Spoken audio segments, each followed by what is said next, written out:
I was knee-deep in a collapsed deck when the silver SUV pulled into the driveway like it had GPS coordinates for somewhere more important.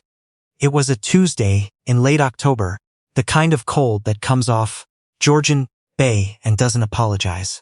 I had been on the job since 7, pulling up rotted cedar planks from a dock extension at a cottage property outside Collingwood. The owners were somewhere in Toronto. My guy Theo. Not the homeowner. My guy, the one who'd been working with me for 6 years and still argued about every lunch break, was cutting replacement boards near the truck. The sound of the saw and the smell of sawdust and lake water had been my whole world since morning. The SUV stopped. A woman got out. She was maybe early 40s. Dark hair pulled back, long wool coat the color of slate.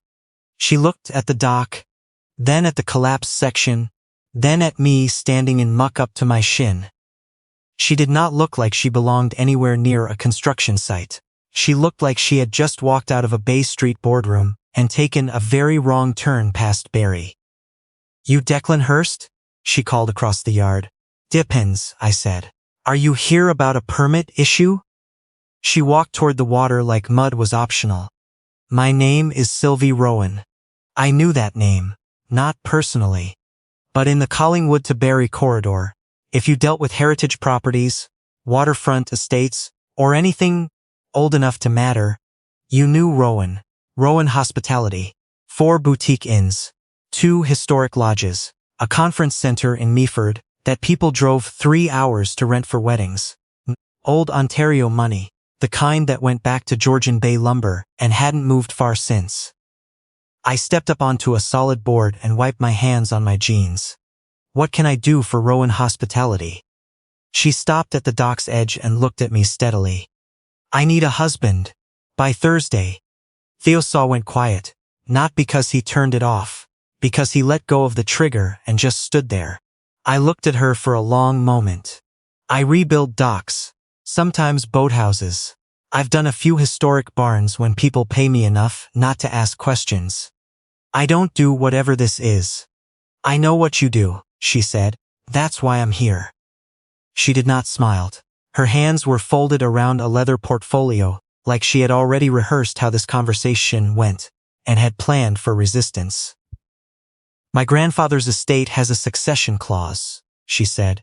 "If I'm not legally married before the trustee meeting on Thursday, interim operational control of Rowan Hospitality passes to my brother Callum. He has been building a majority position with 2 other shareholders for 8 months. I didn't know until last week." I looked past her at the bay. The water was gray and flat. In another month it would start to ice over at the edges. "Sounds like a lawyer problem," I said. "I have 3. They found the clause. They can't undo it. Then marry one of them. They're all married. Or they've worked for the family long enough that Callum could discredit the arrangement in front of the trustee." I pulled a cedar splinter out of my palm and looked at her. "And I'm what? Too unimportant to discredit?" "No," she said, "too independent to buy." That stopped me. She opened the portfolio, not far enough for me to read anything, just enough to show she hadn't come with empty hands. "Callum wants to sell the Alderton Lodge. And the Beaumont Inn. He has a development group from Mississauga already in conversation. They want to convert both into condominium properties. Lakeview units, fast approvals, fast money." I knew the Alderton. Everybody in heritage restoration work knew it. 100-year-old log structure on the water south of Meaford. Original Douglas fir. Hand-hewn beams. A covered veranda that had survived 8 decades of Georgian Bay winters. It was the kind of building that didn't get built anymore because the people who knew how were mostly gone. "Why me?" I asked.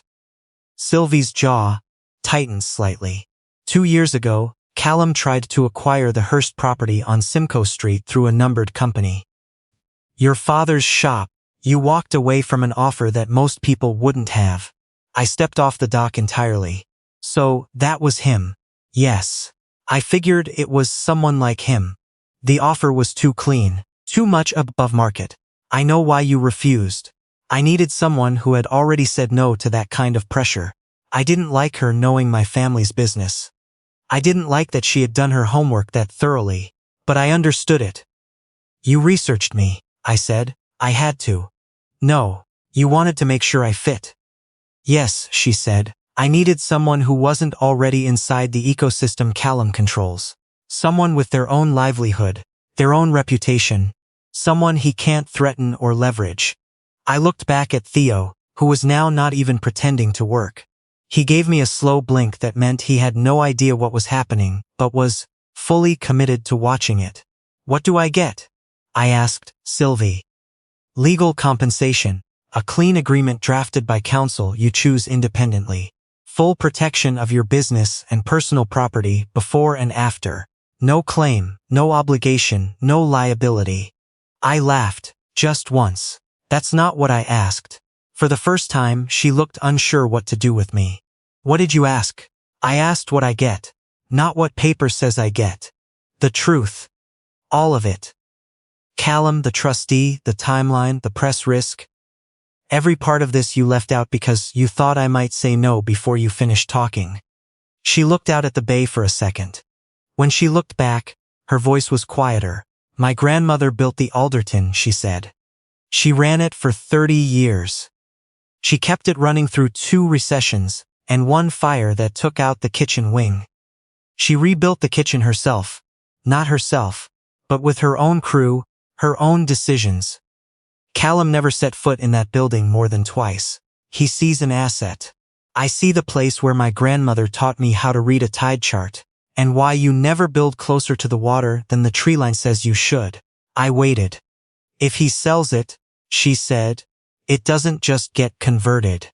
It gets erased. Condominiums don't preserve log structures.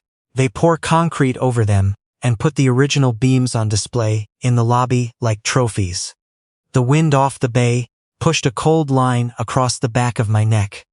Old wood doesn't negotiate. It either stands or it doesn't. Sylvie Rowan was standing in front of me like a person who had been holding something up for a long time and had only recently admitted how heavy it was. This pulls my name into your family situation, I said. Yes. My crew, yes. My business reputation, yes. And if this goes sideways, people won't say you found me because you trusted my character. They'll say you bought a tradesman from a job site. Her chin lifted slightly. I know. I looked at her for another long moment. All right, I said. She blinked once. All right, I'll hear the rest of it. And if I say yes, one condition first. What condition? You want me to walk into your world. You walk into mine first. My shop, my crew. You see what you're asking them to deal with before we talk about any courthouse. She looked down at her coat, then at the mud at the edge of the dock. Fine. Not fine, I said. You meet the people this affects. You stand where I work. Then we talk. Something shifted in her face. Not relief exactly. More like she had braced for an argument and found solid footing instead. All right, Declan Hurst. Behind me, Theo said quietly to nobody in particular. What is happening right now? I ignored him. I told Sylvie I needed 20 minutes. She said we needed to leave in 15. I changed in the cab of my truck, while Theo held a tarp against the wind and told me I had absolutely lost my mind. Clean jeans. A gray Henley I kept behind the seat for site meetings. Work boots I wiped on, the wheel well, and made marginally less embarrassing. I still had dock mud on my forearms, and there was nothing useful I could do about my hair, except run wet fingers through it, and accept the situation. Sylvie was standing by her SUV when I came around the truck, already on the phone, speaking the way people speak when they've learned how to sound calm under pressure. Gordon, she said, he hasn't signed anything. I met him 40 minutes ago, in person. A pause. I understand the window. She hung up and looked at me. Gordon? I asked. My solicitor. Does Gordon know you're recruiting husbands from waterfront demolition projects? He suggested. I reconsider the approach. I reconsidered and came anyway. I opened the passenger door myself. She went around to the driver's side and handed me a folder before she started the engine. Independent legal review, temporary arrangement terms, property protection schedule, dissolution process. I stared at the folder. That's almost touching. It isn't meant to be touching, it's meant to be thorough. Yeah, I got that from dissolution process. She pulled out of the driveway, and I flipped through the pages without pretending. I understood every clause. What I understood was that my shop stayed mine, my equipment stayed mine, my father's building on Simcoe Street stayed mine, and if this whole thing came apart at the seams, Sylvie had already built a wall between me and the damage.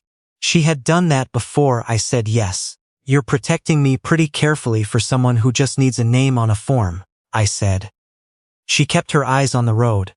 I told you I wanted help. Not a casualty. My shop was in Collingwood proper, a 2-bay garage and a small yard behind a building. My father had run as a general contractor until his knees gave out, and he handed it to me at 31. The sign out front said Hearst Restoration. The yard held salvaged window frames, sections of old pine floor, 2 antique doors I was rebuilding for a client in Thornbury, and a stack of hand-hewn beams a farmer had let me pull from a collapsing barn 2 townships over. My Uncle Patrick came out of the shop when the SUV pulled in. He had a coffee in one hand and a look on his face that said he was already forming an opinion. He looked at Sylvie, then at me, then at my comparatively clean clothes. Are we in some kind of trouble? He asked. Getting married, I said. Patrick stopped walking. To who? I gestured towards Sylvie. She stepped forward. Sylvie Rowan. Patrick looked at her coat. He looked at me. You are having a medical event. Not today. Sylvie handled that better than most people would. She didn't try to smile too wide or explain herself immediately. She just stood there and let him look at her. Patrick came closer after a moment. He asked her directly, Are you in a bad spot? Her face changed. Not much, just around the eyes. Yes, she said. I am. Patrick nodded once, the way he always did, when the only thing left to say had already been said. Then Declan will sort it. She looked at him for a second. Really looked at him, and I could see her filing it away.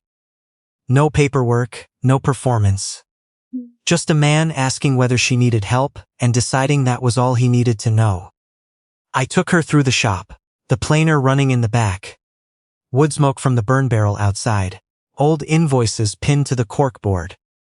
Coffee that had been sitting on the burner since 6:30 and smelled like a mistake. 3 guys working, 2 of whom stopped when we walked through, and one of whom, Garrett, who had been with me 4 years, looked at Sylvie, and then at me, and mouthed something I chose not to read. This is what gets pulled into your story, I told her. These guys have truck payments, families, contracts they're counting on. If Callum comes after me, he makes their lives harder too. I understand that. You're starting to, I said. She didn't argue. I respected that more than I expected to. At 11 o'clock, I was in a small office on Hurontario Street, with a lawyer named Ms. Fontaine, who spoke precisely, and looked like she had been doing this long enough to be unsurprised by anything. She walked me through every page.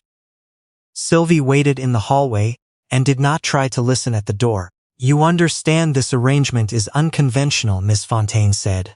I got that part.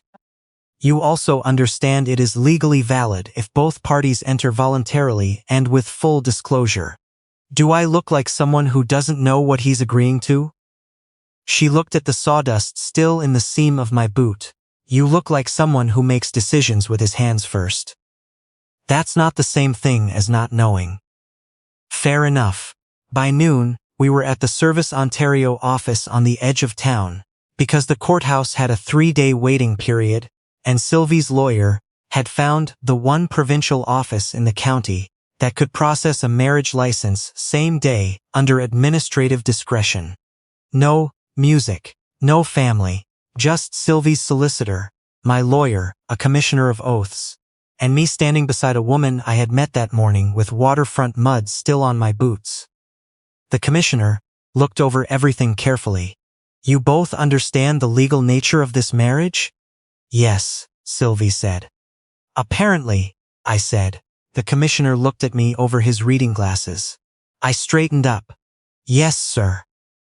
The corner of Sylvie's mouth moved, not a smile, the suggestion of one.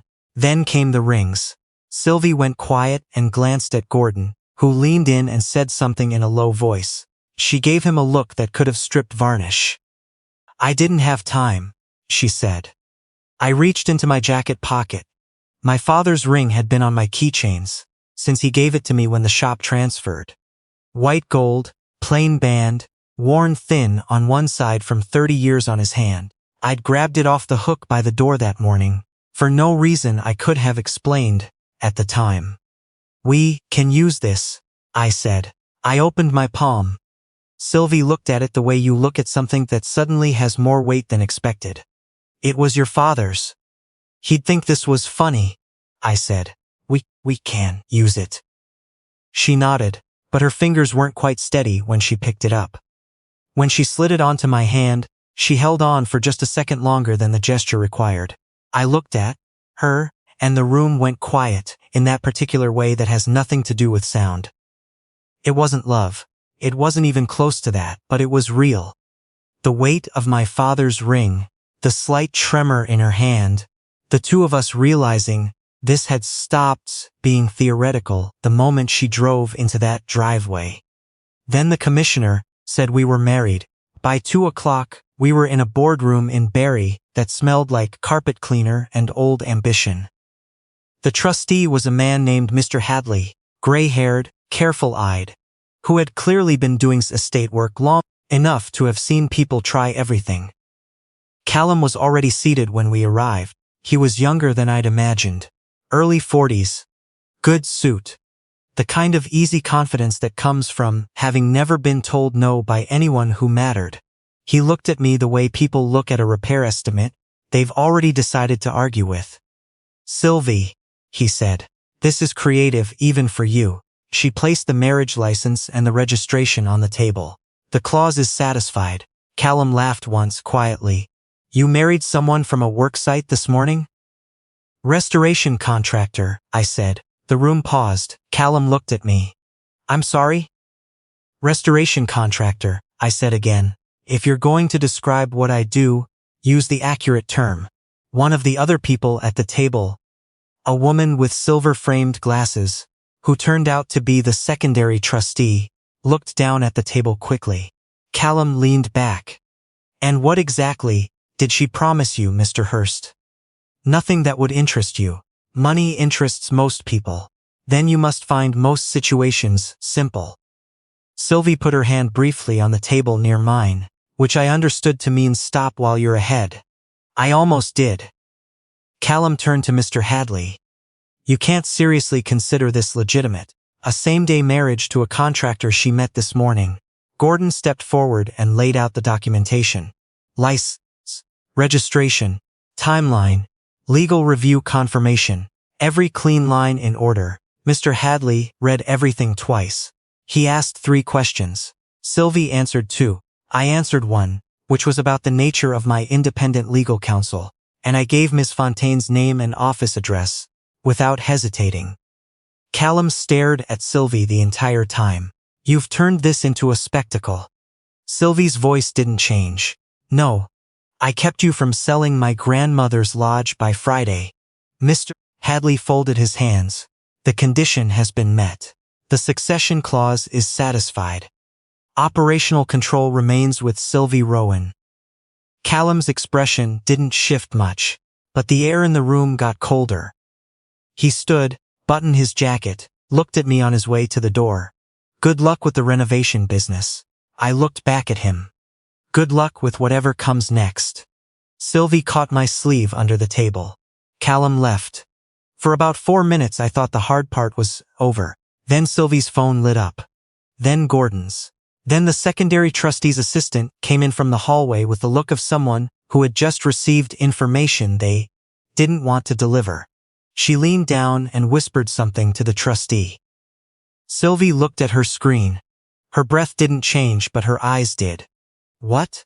I asked. She turned the phone toward me. A local news aggregator. My name, spelled correctly. Hers in the headline. Rowan hospitality heiress in apparent sham marriage. Source close to family questions legitimacy. Callum, she said. Through the boardroom window I could see someone outside with a camera phone. Sylvie's driver texted that there were 2 more people outside her building in Barrie. Her property manager called to say someone had phoned the Alderton asking questions. The marriage license had gotten us through the clause. Paper wasn't going to get us through this. Sylvie stood very still, the way people stand when they're doing math on 10 problems at once. I picked up her portfolio from the table and held it out. You needed a husband by Thursday, I said. She looked at me. Then pack what you need for my place, I said. Sylvie arrived at my house in Collingwood at 8:30 that night. With one rolling bag, a large tote, a garment bag she carried over one arm, and the expression of a woman who had survived a very long day and was now being asked to survive my porch light. My house was behind the shop, close enough that I could hear the side door of the garage rattle. When the wind came in off the bay, it was small. 2 bedrooms, a kitchen table with a crack in one corner from the time Patrick and I moved it in wrong, a living room that was mostly bookshelves and one good chair, and a ceiling fan that clicked on the 3rd rotation of every cycle like a metronome with a grudge. Sylvie stepped inside. She looked at the kitchen, the ceiling, the fan. It's compact, she said. I set her rolling bag by the wall. Great first impression. She caught herself. I didn't mean it badly. You did. It's all right. She exhaled. I meant honest. I pointed down the hallway. Guest room on the right. Window latch sticks unless you push it up before you pull the handle.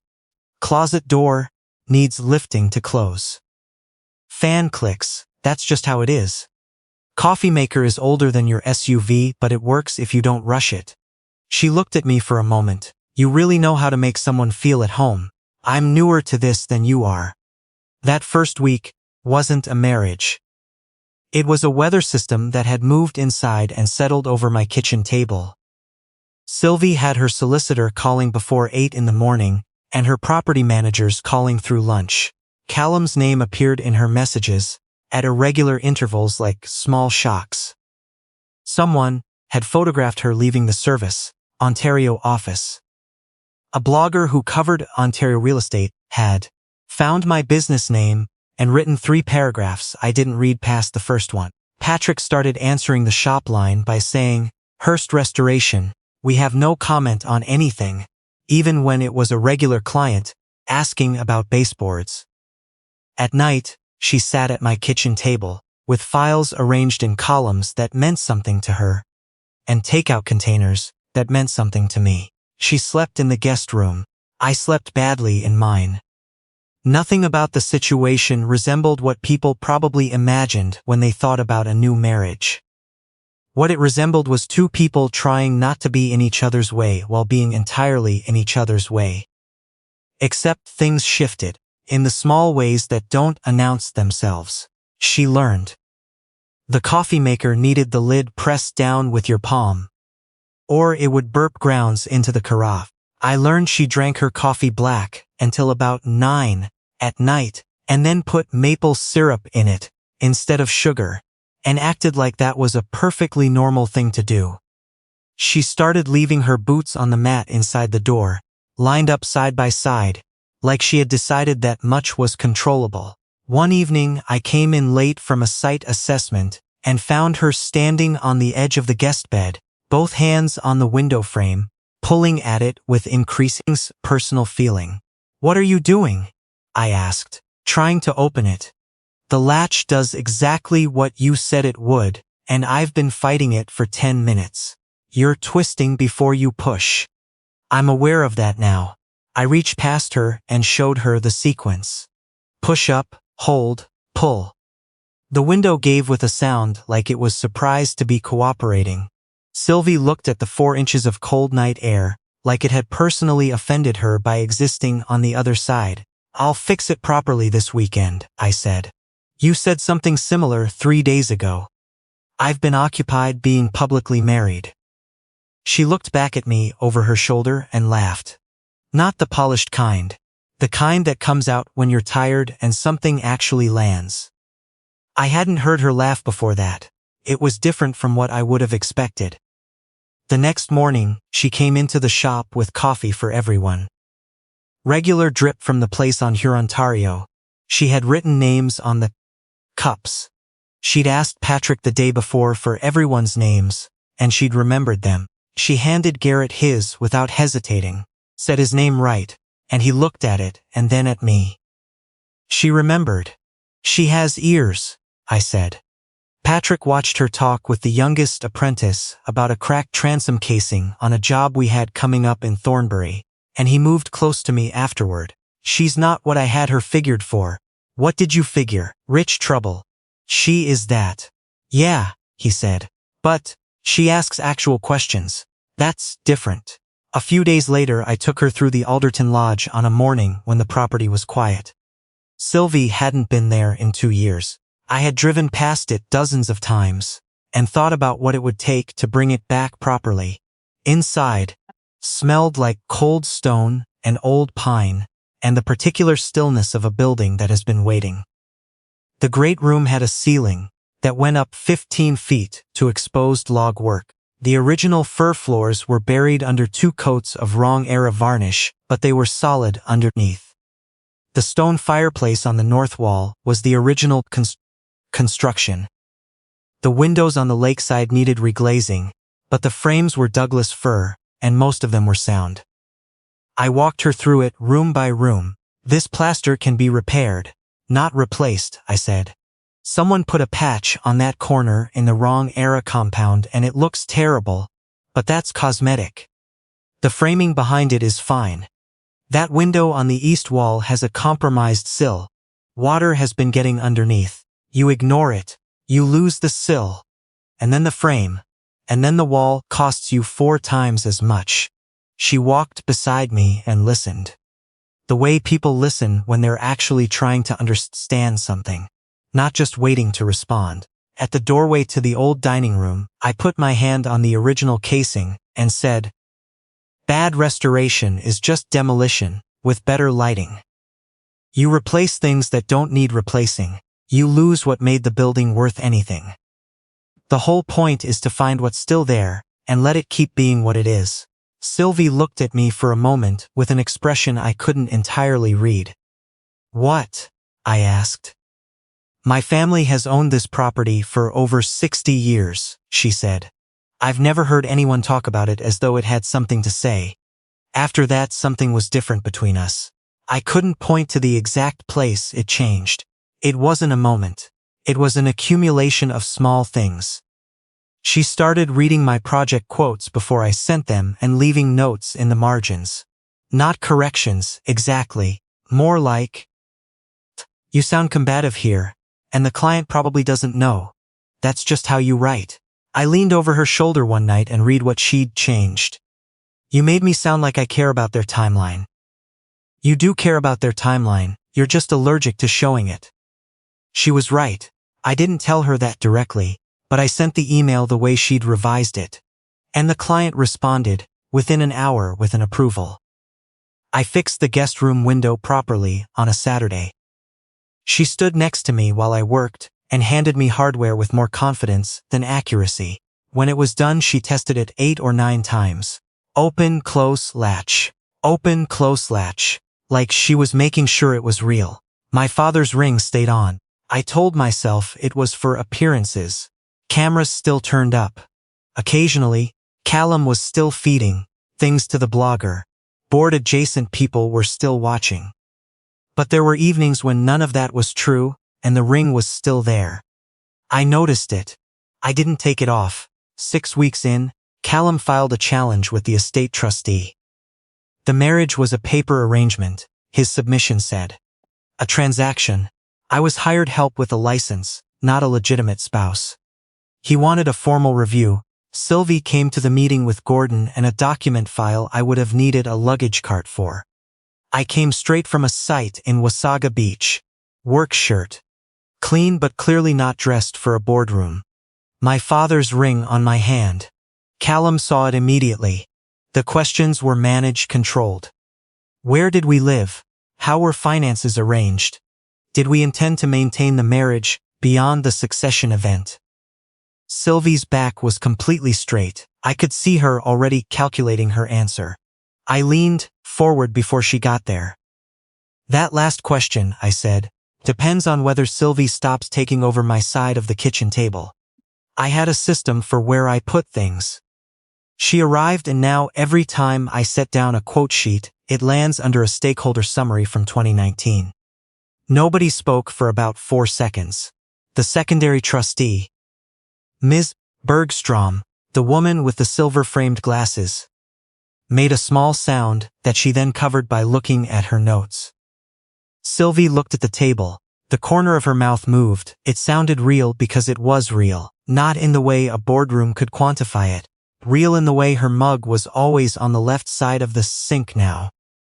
Real in the way I had started listening for her car in the driveway at night without deciding to. Real in the way she knew my Uncle Patrick took his coffee with too much milk, and she brought it that way without being asked. The trustee did not give Callum what he wanted. Afterward, Sylvie and I ended up in the corridor, outside the meeting room. Gordon had gone ahead. Callum was gone.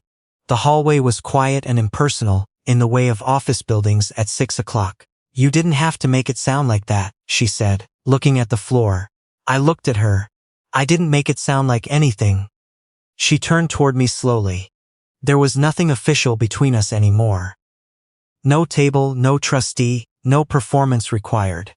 "Declan," she said, quieter than usual. She stepped forward and put her hand against my chest and kissed me. Not a performance. Not for Callum or for anyone who might have been watching. For the first time since she drove into that driveway, something between us had nothing to do with any of it. On the drive home, she sat in my truck instead of following in the SUV. Her shoulder was close to mine at every red light, and I didn't move away from it. When we got back to the house, she stood in the kitchen with her bag on the chair, and the ceiling fan clicking overhead, and looked at me, like she was waiting to see what kind of person I was going to be about this. I hung my jacket on the hook. "We shouldn't rush this. Just because the paperwork got here first," I said. Her expression softened in a way I hadn't seen before. "I was hoping you'd say that. Don't look too relieved." "I'm not relieved," she said. "I'm tired of things being arranged for me. So we did it the only way that made sense given everything." Slowly. She still slept in the guest room for a while. I still made questionable coffee. She still revised my project emails, and pretended it was purely professional. But when she passed behind me at the table, she would touch my shoulder, light and brief, like it was just a thing that happened. When I came in late and she was still up, she would look at me with the particular expression of someone who had been waiting, but wasn't going to say so. Some nights we sat on the back step after dinner with tea. She'd switched me from coffee at night without making an announcement about it, and talked about the Alderton and the Beaumont, and what it would take to bring both of them back properly. Not as Rowan hospitality assets, as buildings that still had something worth keeping. The marriage stopped feeling like a legal position. It became a choice we were making in small increments, over bad coffee and revised quotes, and a guest room window that finally opened right. Callum made 2 more attempts over the following months. Both were smaller than the first. The trustee had seen enough. The succession clause had been met, reviewed, challenged, and upheld twice. Sylvie had the operational control she needed. The Alderton Lodge stayed off the sale list. The Beaumont Inn did too. One evening in late March, I came home from a beam assessment in Meaford, and found Sylvie at the kitchen table, with no laptop, no files, no phone face up, just one folder. I knew what it was before she pushed it toward me. She had changed into jeans and a flannel shirt of mine. She had co-opted sometime in February. Her hair was loose. Her face had the particular stillness of someone who had already worked through the hard part of something, and was now just getting through the delivery. "Annulment terms," she said, before I could speak. "Clean, fair, independently reviewed. Your property, your shop, your business, everything exactly as it was. No penalty, no delay, no public requirement. I looked at the folder. You rehearsed that. Several times. How many? More than I'd like to admit. I pulled out the chair and sat across from her. She kept going. The succession clause is no longer at risk. Callum has lost the majority position. The board is stable. You've done everything I asked and considerably more than I had any right to ask. I'm not going to let you stay, because you're the kind of person who finishes things they started. I watched her hold herself together while she gave me the version she'd prepared. That was Sylvie. Always leading with the clean offer, the organized exit, the thing that protected everyone else first. Is that what you think I'm doing? I asked. Finishing something. I think you're loyal, she said, and I think loyal people sometimes don't know the difference between obligation and wanting to stay. That landed harder than she knew. I looked at the folder. First page, my name and hers, a date, legal language, a clear road out of something that had stopped being simple about 4 weeks after it started. The ring caught the kitchen light when I turned the page. Sylvie saw me notice it. You can keep it, she said quickly, or not. It should be your decision regardless of. I closed the folder and pushed it back across the table. No. She went still. No, I said. You showed up at my job site and I asked you for the truth before I said yes. So, here's mine. I don't want the table back. I don't want the guest room empty. I don't want to make coffee without your mug next to mine. I don't want to hear about what's happening with the Alderton from someone else. I don't want to take this ring off and put it back on the hook, like none of this counted. Her eyes went bright in the way people's eyes do when they've been holding something back for a while. I was trying to be fair, she said. I know. But fair isn't always the same as right. She looked at the folder on the other side of the table, like it had become impolite by being there. Then she pushed it a little further away. I don't want out either, she said. I haven't for a while. Now. That was when the arrangement ended. Not at a trustee's table. Not in the boardroom in Barrie. Not on any date, in any document. It ended at a cracked kitchen table in Collingwood, on a March night with rain on the windows, and a ceiling fan that clicked, and a folder between us, that neither of us was going to open again. After that, things didn't become simpler. They became ours. Hearst Restoration won the Alderton project the following spring. 6 months of work. My team, proper materials, the original log structure stabilized, and the wrong-era additions carefully reversed. Patrick cried at the walkthrough and spent the rest of the day insisting there was something in his eye. Sylvie kept Rowan hospitality intact. Not by becoming someone she wasn't, but by learning when to hold ground and when to let a building tell her what it needed, instead of telling it what she wanted. She was good at that.